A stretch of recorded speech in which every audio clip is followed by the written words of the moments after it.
పరిస్థితిలో లేడనే విషయం అర్థమవుతుంది.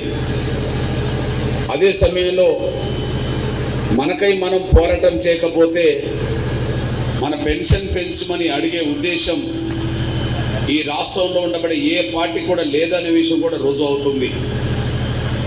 పెంచాల్సిన రేవంత్ రెడ్డి గారు పెంచట్లేదు, పెంచమని అడగాల్సిన రాజకీయ పార్టీలు ఎవరు అడగట్లేదు.